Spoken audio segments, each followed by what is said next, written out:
Hello students, आज हम लोग हमारा फर्स्ट चैप्टर क्लास 12 का इलेक्ट्रिक चार्जेस एंड फील्ड जो है वो पढ़ने वाले हैं। इलेक्ट्रिक चार्ज जो होता है वो एक इंट्रिंसिक प्रॉपर्टी है मैटर का। इंट्रिंसिक वर्ड का मतलब है मूलभूत, मतलब कोई भी मैटर जो है वो एक्चुअली में इलेक्ट्रिकली न्यूट्रल है। ठीक है, जब भी आपने छोटे में भी ये एक्सपेरिमेंट किया होगा, हम लोग जनरली वो छोटा सा एक स्केल लेते थे और उसे अपने सर पे जो है वो घसते थे ऐसे फ्रिक्शन से, और फिर जो है वो छोटे छोटे पेपर्स जो है वो उससे अट्रैक्ट हो जाते थे। तो जब तक वो नॉर्मल स्टेट में था तब तक उसके अंदर ऐसा कोई भी चार्ज नहीं होता, वो न्यूट्रल होता है। जैसे ही हमने उसे फ्रिक्शनल फोर्स जो है वो दिया, मतलब फ्रिक्शनल जो है वो उसमें लगाया, तो एक उसके अंदर ना वो रीअरेंजमेंट ऑफ जो है वो चार्जेस हो जाते हैं, और वो रीअरेंजमेंट होने की वजह से ही वो जो हमारा स्केल है वो उन छोटे छोटे पीस ऑफ पेपर्स को जो है वो अट्रैक्ट करने लगता है। अब फ्रिक्शनल इलेक्ट्रिसिटी होती है जहां पर कि फ्रिक्शन से, जैसे फर्स्ट टाइम वो जो मैंने बताया वो जो आपका स्केल वाली बात है, वो स्केल क्या है, उसका रीअरेंज हो गया है। एक तरफ उसके पॉजिटिव आ गए हैं, दूसरी तरफ जो है वो नेगेटिव चार्जेस इकट्ठा हो गए हैं, जिसकी वजह से जो है वो एक यहाँ ये जो पेपर जो है वो अट्रैक्ट करने लगा है। तो दिस इज जस्ट थोड़ी देर के लिए ही वो चार्ज हो सकता है, और इस चार्ज को आप कहीं ट्रांसफर भी नहीं कर सकते। जो हमारे घर में ट्यूबलाइट या पंखा जो हम लोग चलाते हैं वो हमारा ट्रांसफरेबल एनर्जी है, मतलब इलेक्ट्रिसिटी है, उसको हम लोग एक जगह से दूसरी जगह पे ले जा सकते हैं। लेकिन इलेक्ट्रोस्टैटिक्स वाला जो पोर्शन होता है उसमें हम लोग चार्ज को जो है वो एक जगह से दूसरी जगह पर नहीं ले जा सकते।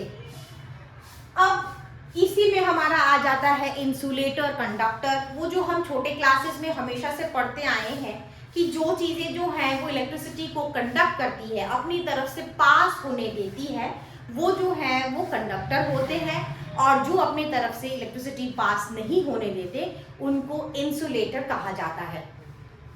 अब ये जो इलेक्ट्रिक चार्ज की जो बात है, इलेक्ट्रॉन और प्रोटॉन के भीतर हमने हमेशा से पढ़ा है, इलेक्ट्रॉन और प्रोटॉन जो है वो किसी भी एटम का एक हिस्सा है, जो कि एटम ओवरऑल न्यूट्रल है, बट इलेक्ट्रॉन का नेगेटिव चार्ज होता है, प्रोटॉन का पॉजिटिव चार्ज होता है, और जितने इलेक्ट्रॉन्स होते हैं उतने ही प्रोटॉन्स किसी भी मैटर या एटम में जो है वो हमारा अवेलेबल होते हैं, जिसकी वजह से जो हमारा बॉडी है वो न्यूट्रल हो जाता है।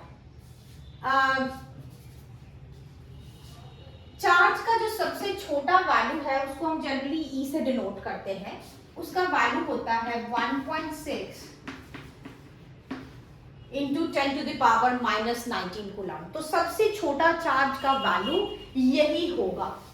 ठीक है, अब कुछ कुछ इसके लॉज हैं जो चार्ज वाले लोग जो है वो मानते हैं। वो क्या है कि like charges repel each other, मतलब दो इलेक्ट्रॉन जो है, दो नेगेटिव चार्ज की चीजें अगर हम लोग पास में रख देते हैं तो उन दोनों के बीच जो है वो रिपल्शन होता है।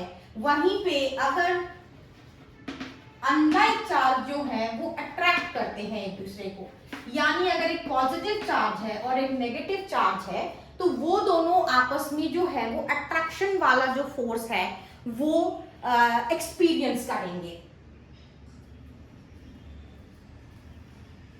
हमारा जो चार्ज है वो कुछ लॉज को मानता है। आज हम उन्हीं लॉज के बारे में जो है वो थोड़ा सा स्टडी करेंगे। तो पहला लॉ है एडिटिविटी ऑफ चार्ज।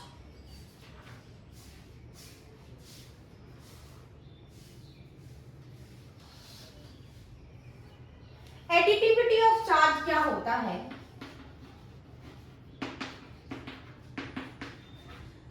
सपोज करो कि एक जगह पर आपको बताया गया है कि total charge of the system क्या है।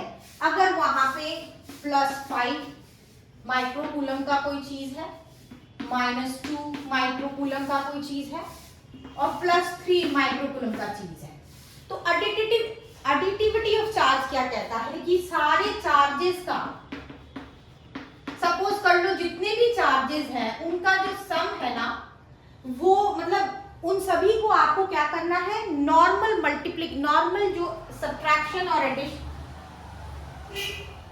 नॉर्मली आपको उनको ऐड कर देना है, ठीक है। यानी यहाँ पर +5 माइक्रोकूलम है और वहां -2 माइक्रोकूलम है, तो ये आपका बन जाएगा 8 - 2 यानी 6 माइक्रोकूलम, ठीक है। एडिटिविटी ऑफ चार्ज मतलब यही होता है कि आप सारे चार्जेस को एक साथ में प्लस कर दो। दूसरा होता है क्वांटाइजेशन ऑफ चार्ज।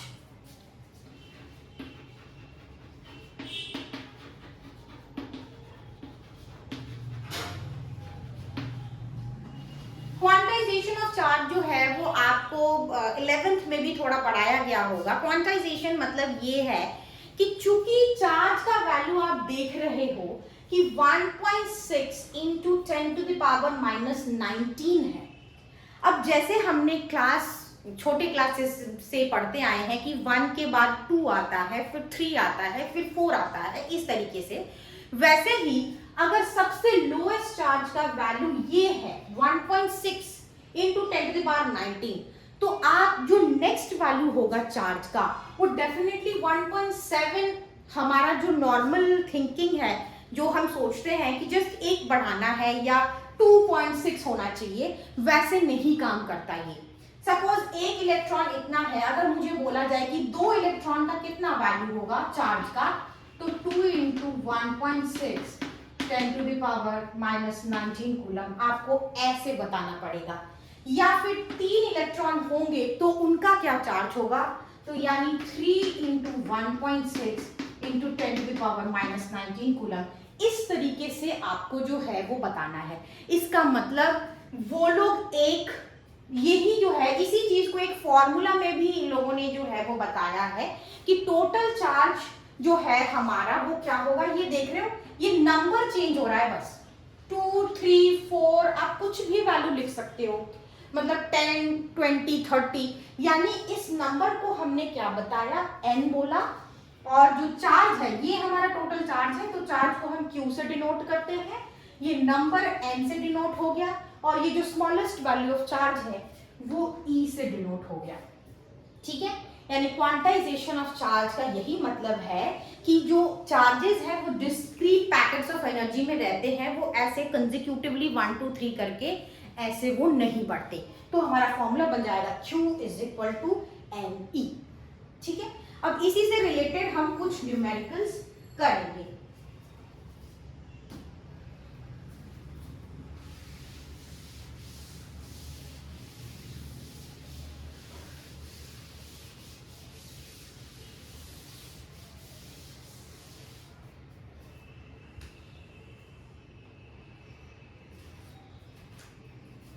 ये आपका क्वेश्चन एनसीईआरटी में भी दिया हुआ है। लिखा है कि if a body gives out 10⁹ electrons,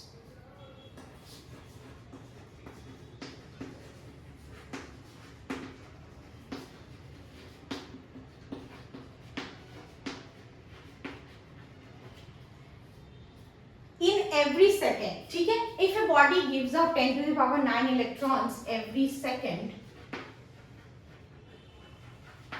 how much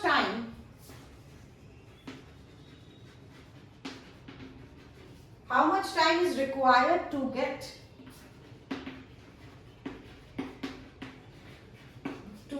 a total charge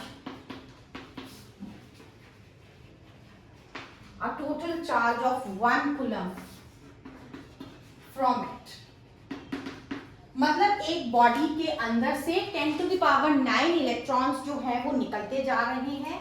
अब आपको बताना है कि कितने समय में टोटल चार्ज जो है वो 1 कूलम हो जाएगा। सबसे पहले यहाँ पे ध्यान देना है कि दिया क्या हुआ है, ये क्या है, अभी अभी मैंने आपको बताया 2, 3, 4, ये जो है वो क्या है, n है आपका, यानी ये जो है वो नंबर ऑफ इलेक्ट्रॉन्स है। तो आपको अगर चार्ज निकालना है तो Q = क्या लिखना है, Ne। डेफिनेटली आपको सिर्फ यही एक फॉर्मूला बताया गया है अभी, तो ये E का वैल्यू तो आपको पता ही है, 10 टू द पावर 9 जो है वो आपका नंबर ऑफ इलेक्ट्रॉन्स हो गया और आपका चार्ज हो गया 1.6 इंटू 10 टू द पावर -19। अच्छा, अभी हमें क्या करना है कि Q का वैल्यू निकाल लेना है। 1.6 into 10 to the power -10 coulomb. ठीक है, चार्ज का वैल्यू जो है वो कूलम में होता है।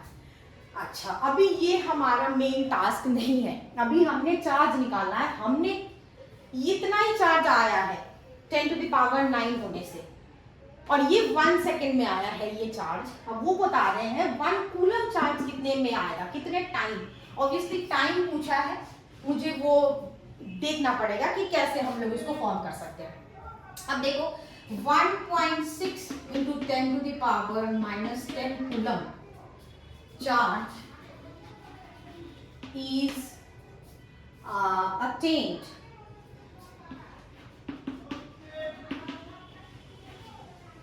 अच्छा in 1 सेकेंड।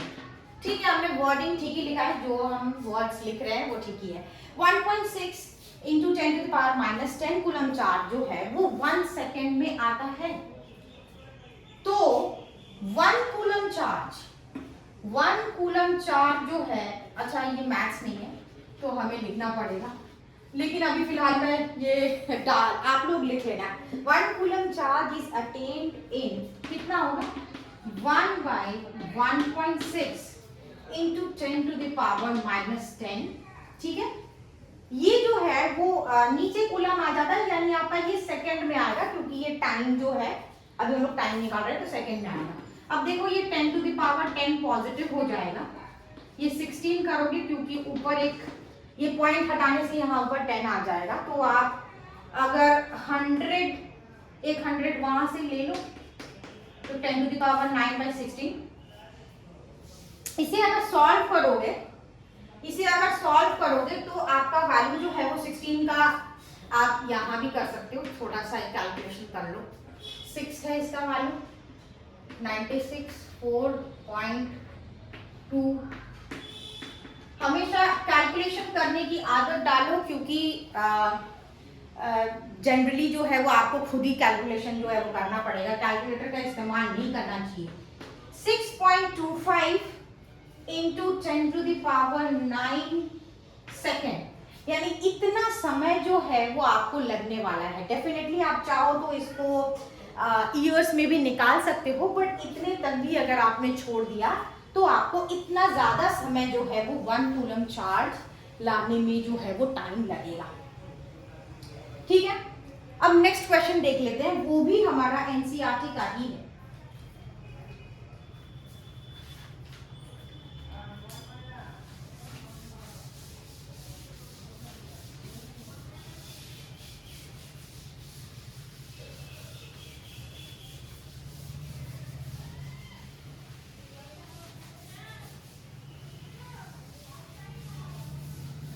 जो नेक्स्ट क्वेश्चन है उसमें जो है वो आपको ये बताया गया है,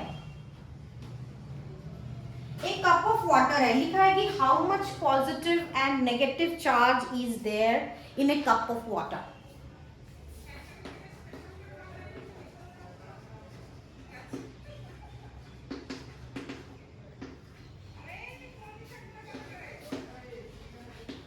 Positive and negative charge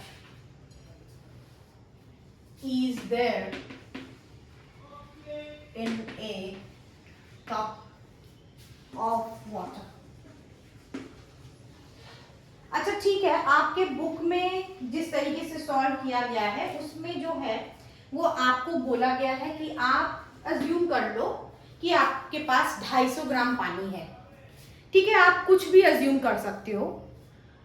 मैं अज्यूम करती हूँ कि मेरे पास 180 ग्राम पानी है। वैसे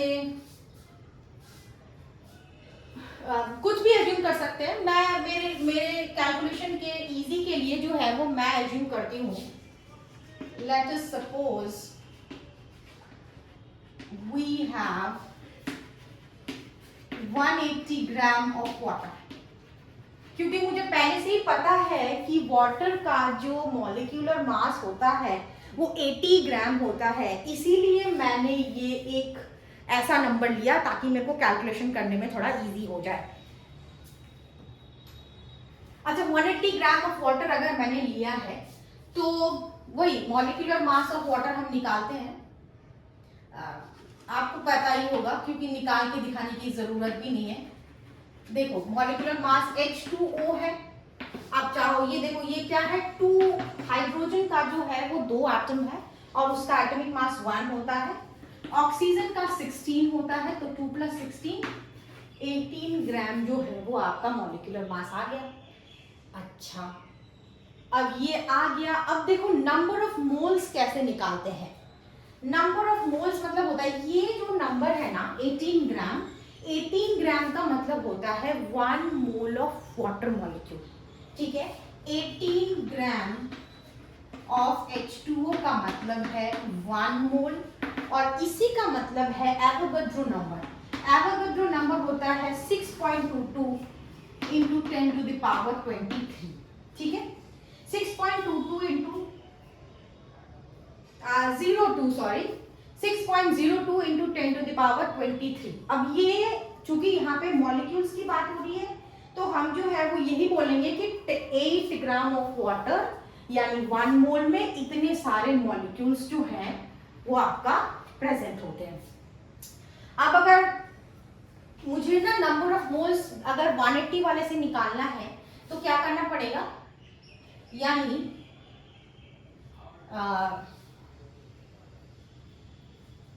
number of moles is equal to आपका आ जाएगा 180/80। ठीक है, यानी ये हो जाएगा आपका 10 मोल्स। तो ये 10 मोल्स ऑफ ये जो 180 जो हमने पकड़ा है ये टोटल 10 मोल्स है। अब इसमें कितने सारे मॉलिक्यूल्स होंगे वाटर के, तो वो हमें लिखना पड़ेगा कि नंबर ऑफ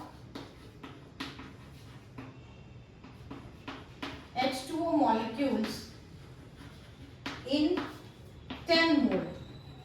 तो कितना आएगा ये देखो, 10 इंटू आपका जो एवोगाड्रो नंबर है 6.02 इंटू 10⁻23, इससे आपको जो है वो मल्टीप्लाई जो है वो कर देना पड़ेगा। ठीक है, अब आपने जब मल्टीप्लाई कर दिया तो आपका यहाँ पे बस इतना ही आएगा कि ये आ गया 6.02 इंटू 10⁻24। अब कैलकुलेशन यहाँ पे करने की जरूरत है कि आपके नंबर ऑफ इलेक्ट्रॉन्स कितने हैं। अब देखो चूंकि हाइड्रोजन के पास नंबर ऑफ इलेक्ट्रॉन्स और प्रोटॉन्स दोनों ही सेम होंगे। क्यों सेम होंगे, क्योंकि ये इलेक्ट्रिकली न्यूट्रल है इसलिए। सो नंबर ऑफ इलेक्ट्रॉन्स और नंबर ऑफ प्रोटॉन्स सेम है। 2 आपका हाइड्रोजन की तरफ से आ रहा है और 8 इलेक्ट्रॉन्स, 16 जो है वो उसका एटॉमिक मास है, उसका आधा जनरली हमारा एटॉमिक नंबर होता है, तो 8 हो गया, यानी 10 होगा। 10 जो है वो टोटल आपका नंबर ऑफ इलेक्ट्रॉन्स भी 10 है और नंबर ऑफ प्रोटॉन्स भी 10 है। अब हमें क्या करना है, अब हमें करना है, उन्होंने बोला how much positive and negative charge. How much positive and negative charge का मतलब है कि आप मल्टीप्लिकेशन करना पड़ेगा। सबसे पहले हमने नंबर ऑफ मॉलिक्यूल्स निकाल लिया वाटर में, अब नंबर ऑफ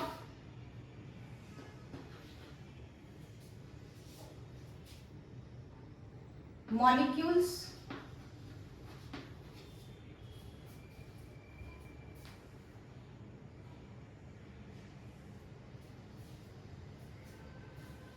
आप ऐसे मॉलिक्यूल्स ना लिख करके ये लिख सकते हो कि total number of electrons.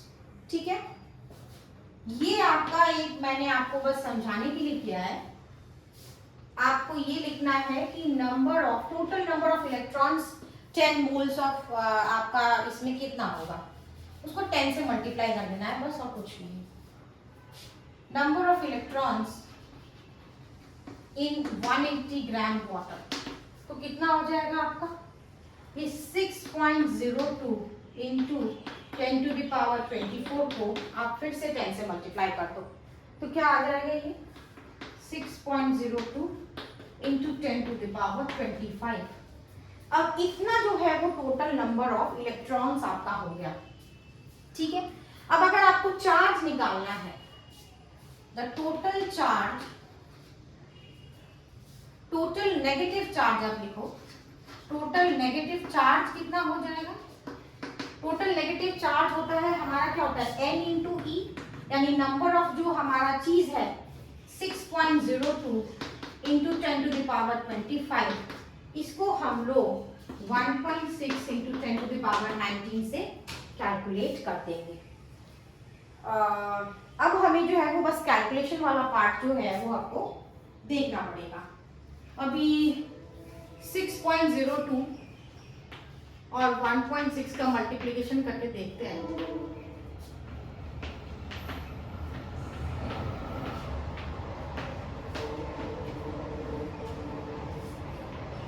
Nine 9.632 और ये आ जाएगा 10⁻6।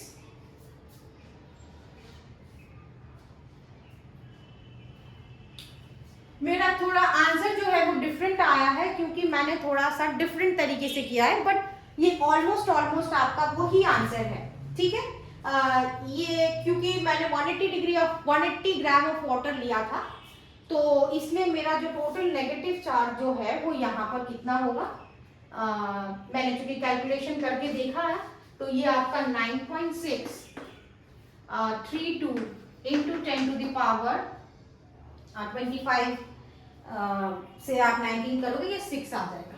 ठीक है, तो 9.632 ये जो है ये मेरा आंसर है। क्योंकि मैंने वाटर का जो आपका क्वांटिटी है वो 180 ग्राम लिया है, तो चार्ज मेरा आपका ऐसा आएगा, चाहे वो पॉजिटिव हो या नेगेटिव हो, दोनों चार्ज यही सेम वैल्यू में ही आएंगे। मुझे लगता है आपको मेथड जानना ज्यादा इंपॉर्टेंट है, तो मैंने आपको वो मेथड जो है वो बता दिया है।